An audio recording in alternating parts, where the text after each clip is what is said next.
Hello everyone. आज हम इस वीडियो में 10 जनवरी 2023 को जो ऑनलाइन पेपर हुए हैं उसके हम क्वेश्चन देखेंगे जो हिंदी पेडागोजी के हैं। आप इस वीडियो को ज़रूर देखें, आपके पेपर में बहुत ज़्यादा हेल्प होगी। अगर आप सीटेड पेपर देने जा रहे हैं तो आपके लिए प्रीवियस ईयर करना बहुत ही ज़्यादा ज़रूरी है।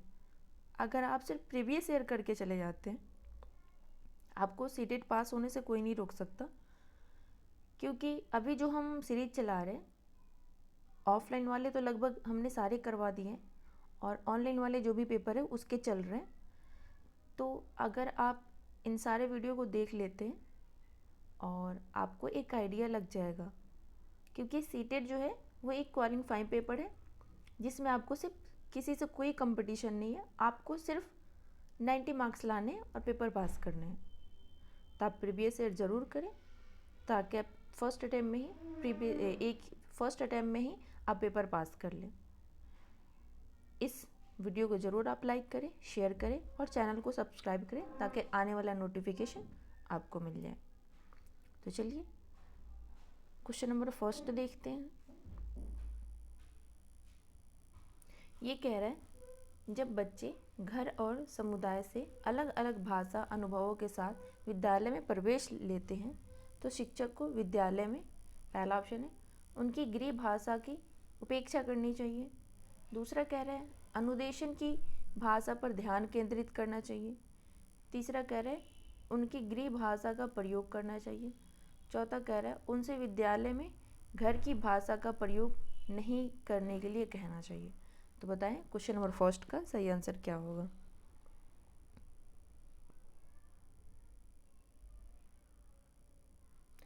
इसका आंसर हो जाएगा ऑप्शन नंबर थर्ड, उनकी गृह भाषा का प्रयोग करना चाहिए। प्राथमिक स्तर पर एनसीएफ भी कहते हैं कि प्राथमिक स्तर पर लैंग्वेज जो होता है वो अपना मदर टंग ही रखना चाहिए, घर का ही भाषा रखना चाहिए, उससे में बच्चे अच्छे से सहज रूप से सीख पाते हैं। क्वेश्चन नंबर सेकंड देख लेते हैं। ये कह रहे हैं बच्चों को प्रभावी संप्रेषणकर्ता बनाने के लिए एक शिक्षक को निम्नलिखित में से किसका अभ्यास उनके साथ नहीं करना चाहिए। पहला है भाषा के साथ खेलना, यहाँ आप क्वेश्चन ध्यान से ज़रूर पढ़ेंगे, नहीं लिखा हुआ है। दूसरा है भाषा का उत्पादन। तीसरा है ज्ञान का निर्माण एवं उससे साझा करना। चौथा है बेहतर प्रदर्शन हेतु भूमिका निर्वाह के लिए संवादों को याद करना। तो बताएं क्वेश्चन नंबर सेकंड का सही आंसर क्या होगा। इसका सही आंसर हो जाएगा ऑप्शन नंबर 4। आप देख पा रहे होंगे इसमें दे रहा है याद करना, तो याद करना है वो निगेटिव में वर्ड्स है, तो इसका सही आंसर हो जाएगा बेहतर प्रदर्शन हेतु भूमिका निर्वाह के लिए संवादों को याद करना। ये गलत है और गलत ही पूछ रहा है, इसका आंसर हो जाएगा 4। क्वेश्चन नंबर थर्ड देखते हैं। निम्नलिखित में से कौन सा कथन सही है, यहाँ पूछ रहा है सही है। पहला है अंग्रेजी कक्षा में अब आने वाले बच्चे साफ प्लेट की तरह होते हैं। दूसरा कह रहा है कक्षा फर्स्ट में बच्चे अंग्रेजी बिल्कुल भी नहीं जानते। थर्ड कह रहा है बच्चे अपने अनुभव की पूंजी के साथ विद्यालय आते हैं। चौथा कह रहा है शिक्षार्थियों का अनुभव उनके सीखने में सहयोग नहीं करता है। तो बताएं क्वेश्चन नंबर थर्ड का सही आंसर क्या होगा। इसका सही आंसर हो जाएगा ऑप्शन नंबर थर्ड, बच्चे अपने अनुभव की पूंजी के साथ विद्यालय आते हैं। ठीक है, क्वेश्चन नंबर 4 देखते हैं। ये कह रहा है प्रत्येक बच्चा वाक्य विन्यास संबंधी नियमों के साथ लैस होता है जिसे सार्वभौमिक व्याकरण कहते हैं। यह डैश से संबंधित है। पहला है भाषा अर्जन क्षमता। दूसरा है भाषा अर्जित क्षमता। तीसरा है सीखना अर्जन प्रेरणा। चौथा है भाषा अर्जन प्रेरणा। तो बताएं क्वेश्चन नंबर 4 का सही आंसर क्या होगा।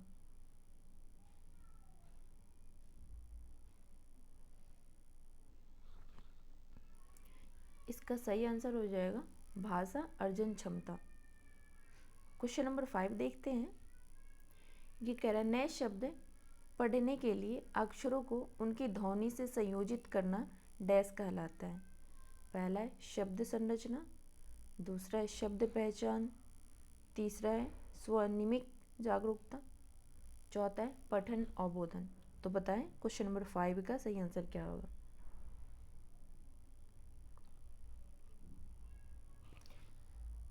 इसका सही आंसर हो जाएगा ऑप्शन नंबर 3 स्वनिमिक जागरूकता। क्वेश्चन नंबर 6 देखते हैं। ये कह रहा है कौन सा उपागम शिक्षक को कक्षा कक्ष में अन्य भाषाओं की सराहना करने और अवधारणाओं को समझने हेतु शिक्षार्थियों के लिए एक सेतु उपलब्ध कराता है तथा उनके घर की भाषा एवं विद्यालय के अनुदेशन की भाषा के बीच एक निकटीय सूत्र का विकास करते हैं। पहला है त्रिभाषा सूत्र, दूसरा है बहुभाषिक उपागम, तीसरा है बहुश्रेणीय उपागम, चौथा है प्रत्यक्ष उपागम। तो बताएं इसका आंसर क्या होगा।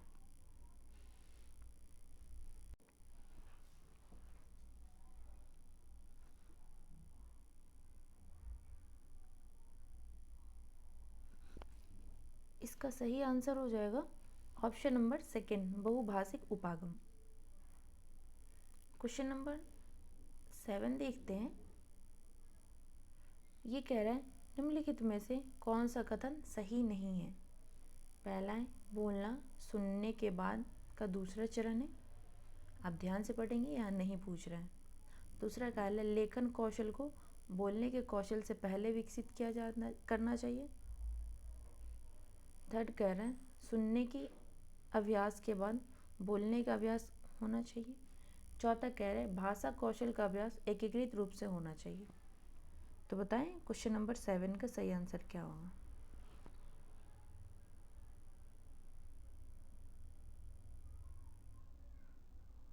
ये बहुत आसान क्वेश्चन है, तो हम चाहते हैं आप इसका आंसर कमेंट करें, ठीक है, नहीं तो हम कमेंट में पिन कर देंगे।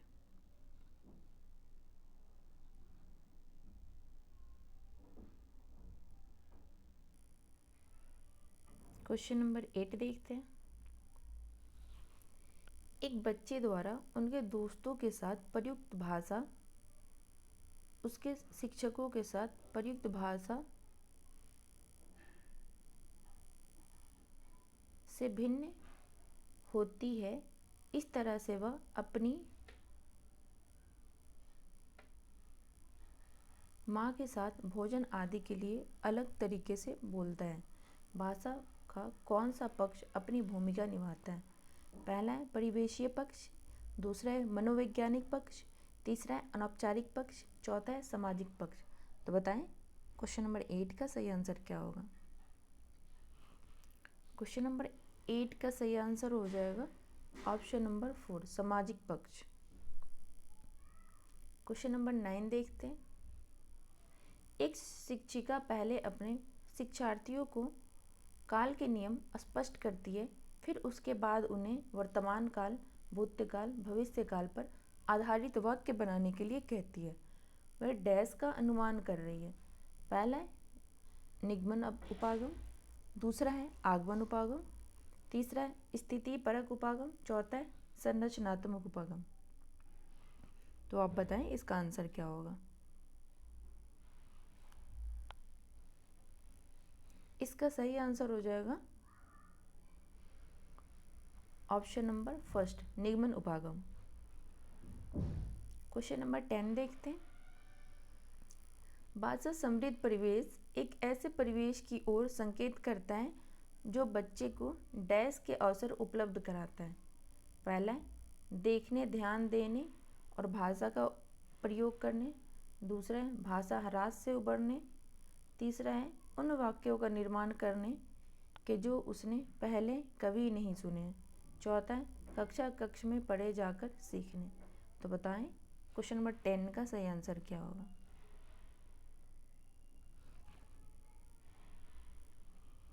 इसका सही आंसर हो जाएगा ऑप्शन नंबर 1 देखने, ध्यान देने और भाषा का प्रयोग करने।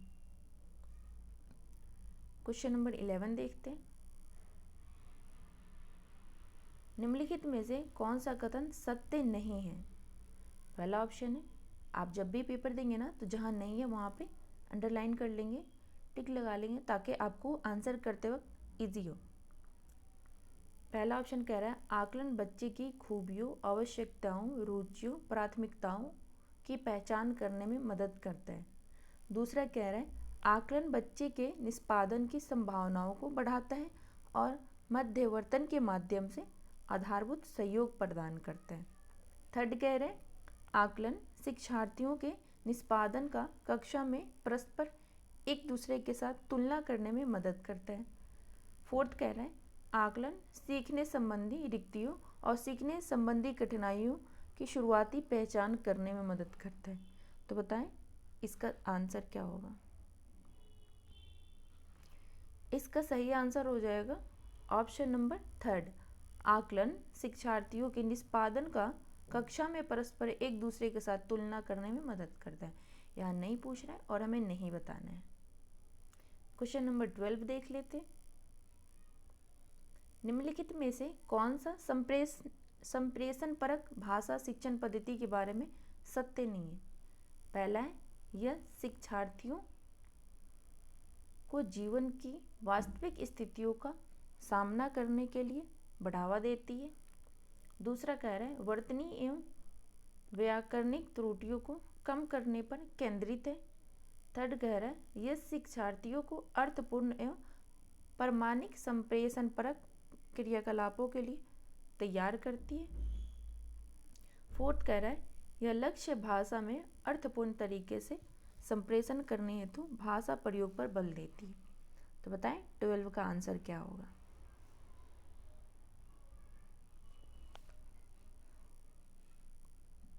इसका सही आंसर हो जाएगा ऑप्शन नंबर सेकंड, वर्तनी एवं व्याकरणिक त्रुटियों को कम करने पर केंद्रित है। यहाँ नहीं पूछ रहे और हमें नहीं बताना है।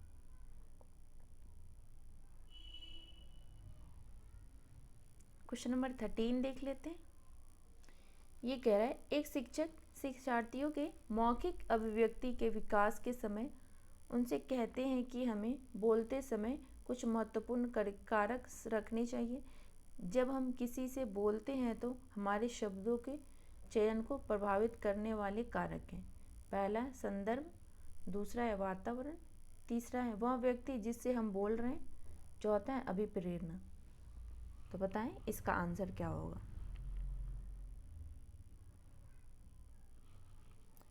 इसका सही आंसर हो जाएगा संदर्भ,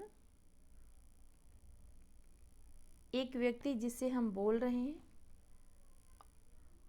और 4 अभिप्रेरणा। तो अब बताएं फर्स्ट, थर्ड, 4 किस में है।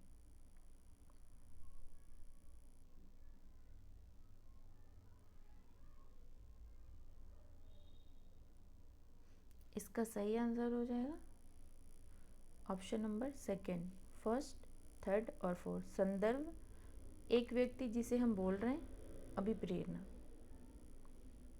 क्वेश्चन नंबर 14 देख लेते। उपचारात्मक शिक्षण उन शिक्षार्थियों के लिए है जो जिन्हें पहला है प्रकरण को नहीं समझ सकते अथवा समस्या का सामना करते हैं। दूसरा है कक्षा में शामिल होने में अनियमित है। तीसरा है सीखने संबंधी अक्षमता है। चौथा है लक्ष्य भाषा में निपुण है। तो बताएं 14 का सही आंसर क्या होगा। इसका सही आंसर हो जाएगा ऑप्शन नंबर फर्स्ट, प्रकरण को नहीं समझ सकते अथवा समस्या का सामना करते हैं।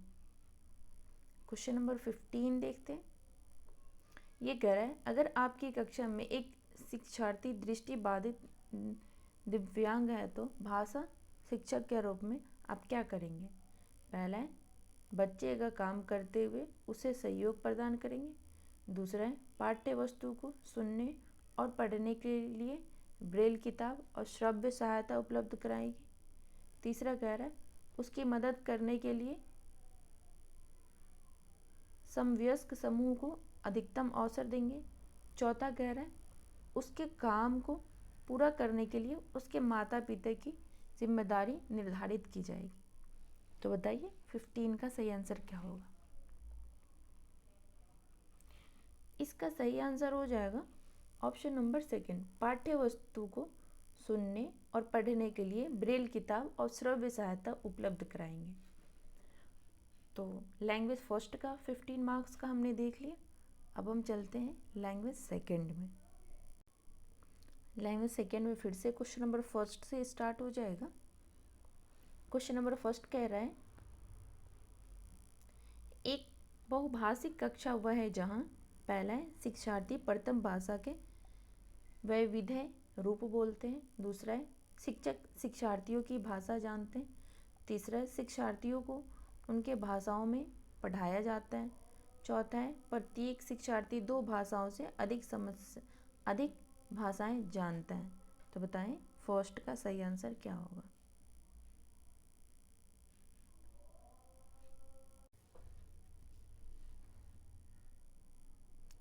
क्वेश्चन नंबर फर्स्ट का सही आंसर हो जाएगा ऑप्शन नंबर फर्स्ट, शिक्षार्थी प्रथम भाषा के वैविध्य रूप बोलते हैं। क्वेश्चन नंबर सेकंड देख लेते हैं।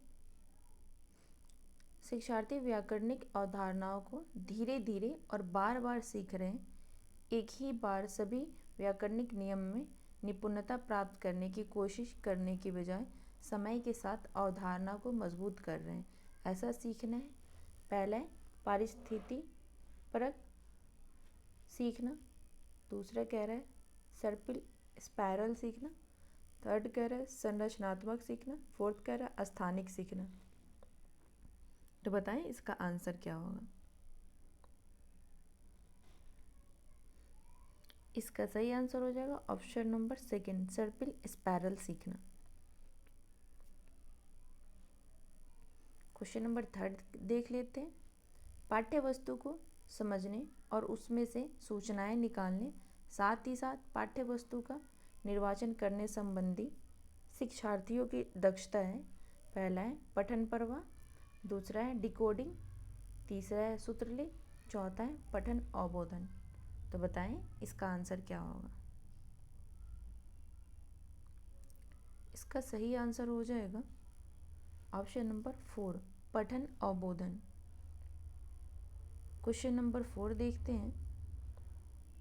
वह वाक्य विकार जिसमें एक ही शब्द को बार बार बोलने के कारण बोलने का प्रवाह बाधित होता है वह है। पहला है स्वनिम, दूसरा है रूपिम, तीसरा है डिस्प्रैक्सिया, चौथा है हकलाना। तो बताएं इसका आंसर क्या होगा। इसका सही क्या बोल रहे हैं, वह वाक्य विकार जिसमें एक ही शब्द को बार बार बोलने के कारण बोलने का प्रवाह बाधित होता है वह है हकलाना, ऑप्शन नंबर 4। क्वेश्चन नंबर 5 देखते हैं। वह जागरूकता के शब्द व्यक्तिक ध्वनियों से मिलकर बना है और जिसे व्यक्तिक ध्वनियों या स्वनिम स्तर तक तोड़ा जा सकता है। पहला है अक्षर जागरूकता, दूसरा है शब्द जागरूकता, तीसरा है स्वनिम जागरूकता, चौथा है वाक्य जागरूकता। तो बताएं इसका आंसर क्या हो।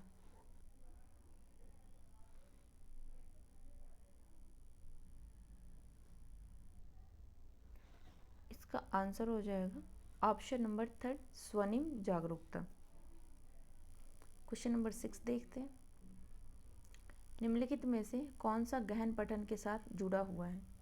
पहला है अपने आनंद के लिए धारा प्रवाह पढ़ने हेतु शिक्षार्थियों को प्रशिक्षित करने हेतु उनकी मदद करना।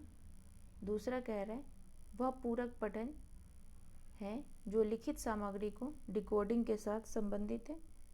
तीसरा कह रहा है पठन का उद्देश्य है पढ़ी गई पाठ्य वस्तुओं का शाब्दिक अर्थ ग्रहण करना। चौथा कह रहा है शिक्षार्थियों जो पढ़ना चाहते हैं उसका चयन करने के लिए स्वतंत्र हैं। तो बताएं क्वेश्चन नंबर 6 का सही आंसर क्या होगा। इसका सही आंसर हो जाएगा ऑप्शन नंबर 3, पठन का उद्देश्य पढ़ी गई पाठ्य वस्तु का शाब्दिक अर्थ ग्रहण करना। क्वेश्चन नंबर 7 देखते हैं।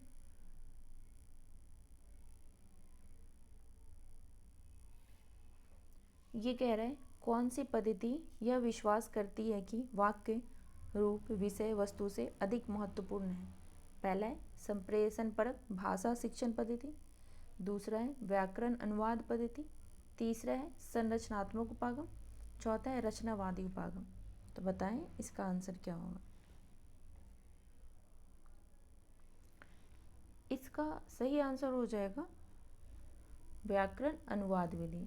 कौन सी पद्धति यह विश्वास करती है कि वाक्य के रूप में विषय वस्तु से अधिक महत्वपूर्ण है? व्याकरण अनुवाद पद्धति। क्वेश्चन नंबर 8 देखते हैं। आ गए कथन कारण वाले क्वेश्चन। कथन कह रहा है उपचारात्मक शिक्षण अधिगम कार्यक्रम का अभिन्न हिस्सा है। कारण कह रहा है ठीक से न सीखे गए भाषा मदों को फिर से पढ़ाने के लिए उपचारात्मक शिक्षण होता है।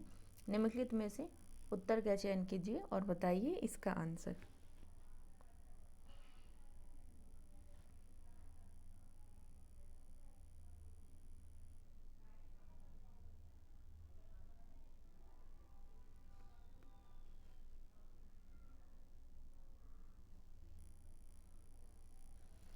ए भी सही है और आर भी सही है, पर ये दोनों अलग अलग हैं। ये एक दूसरे की व्याख्या नहीं कर रहे हैं। तो इसका सही आंसर हो जाएगा ऑप्शन नंबर सेकंड।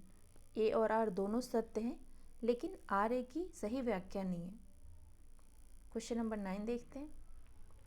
पाठ्य पुस्तक में कहानियाँ, कविताएं, नाटक एवं लेखकों द्वारा लेखन के अन्य रूप शामिल होते हैं। हमें इस तरह की सामग्री की आवश्यकता होती है क्योंकि ये पहला है प्रामाणिक और सहज भाषा में होती है। दूसरा है पाठ्य पुस्तक में इस्तेमाल करने के उद्देश्य से लिखी जाती है। तीसरा है प्रसिद्ध लेखकों द्वारा लिखी जाती है। चौथा है सरल भाषा में होती है। तो बताएं क्वेश्चन नंबर 9 का सही आंसर क्या होगा। इसका सही आंसर हो जाएगा ऑप्शन नंबर फर्स्ट, प्रामाणिक और सहज भाषा में होती है। क्वेश्चन नंबर 10 देखते हैं। लिखित समृद्ध परिवेश का निर्माण करने के लिए कौन सा तरीका मदद करता है? फर्स्ट है कक्ष में वस्तुओं के नाम लिखना और उन वस्तुओं पर लगा देना। सेकंड कह रहा है शिक्षार्थियों से कहना कि वे अपनी भाषाओं में कक्ष की वस्तुओं के नाम बताएं। थर्ड कह रहा है फिल्म दिखाना जिसमें पाठ्य वस्तु नीचे लिखी है। फोर्थ कह रहा है प्रत्येक कक्षा में प्रिंट उपलब्ध कराना। तो बताएं 10 का सही आंसर क्या होगा।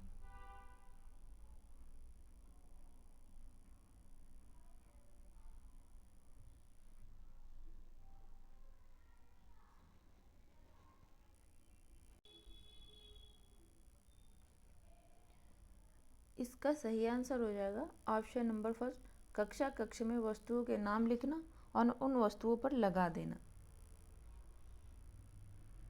क्वेश्चन नंबर 11 देखते हैं।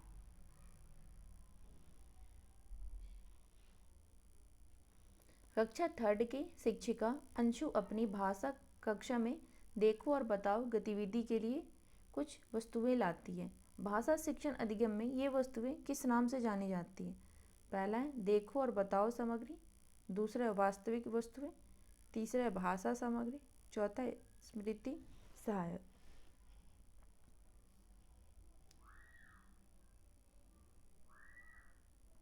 तो बताएं 11 का आंसर क्या होगा। इसका सही आंसर हो जाएगा ऑप्शन नंबर सेकंड, वास्तविक वस्तुएं। क्वेश्चन नंबर 12 देखते हैं। एक शिक्षक को शुरुआती चरण में चित्रात्मक पुस्तकों के पठन पर ध्यान देना चाहिए क्योंकि फर्स्ट कह रहा है चित्रों को देखने में आनंद आता है। सेकंड कह रहा है यह शिक्षार्थियों को उस तरह के चित्र बनाने के लिए प्रेरित करता है। थर्ड कह रहा है यह शिक्षार्थियों को चित्र को समझने और उनका विश्लेषण करने में मदद करता है। फोर्थ कह रहा है शिक्षार्थियों को विभिन्न रंगों से परिचित कराता है। तो बताएं 12 का सही आंसर क्या होगा।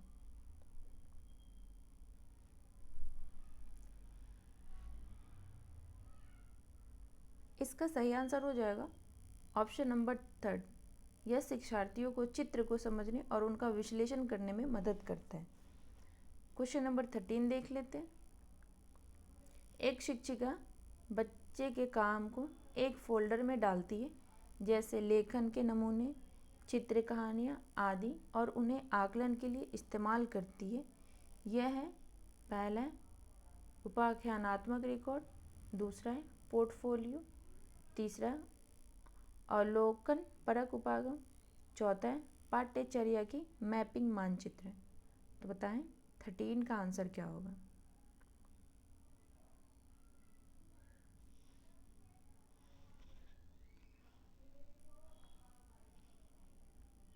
इसका सही आंसर हो जाएगा option number second, portfolio. Question number 14 देख लेते हैं। ये कह रहे हैं इनमें से कौन सा अभ्यास भाषा शिक्षक के द्वारा सबसे अधिक सराहनीय है।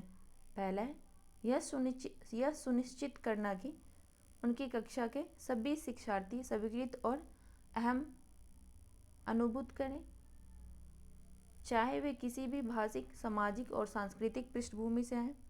सेकेंड कह रहा है वह शिक्षार्थी जो अंग्रेजी भाषा को आत्मविश्वास के साथ बोलते हैं, उन्हें कक्षा में रोल मॉडल के रूप में देखा जाए। थर्ड कह रहा है विद्यालय में अपनी मातृभाषा का प्रयोग न करने के लिए कुछ कठोर नियम बनाएं। ये तो गलत है। एनसीईआरटी कहता है कि प्राइमरी तक बच्चों को उसके मदर टंग में ही पढ़ाना चाहिए। तो ये आंसर कैसे हो जाएगा। 4 कह रहा है यह सुनिश्चित करना कि विशेष रूप से वंचित वर्ग की पृष्ठभूमि से आने वाले बच्चों को भाषा कक्षा में कठोर कार्य करना चाहिए। कठोर भी निगेटिव है, ऐसा भी नहीं करना चाहिए।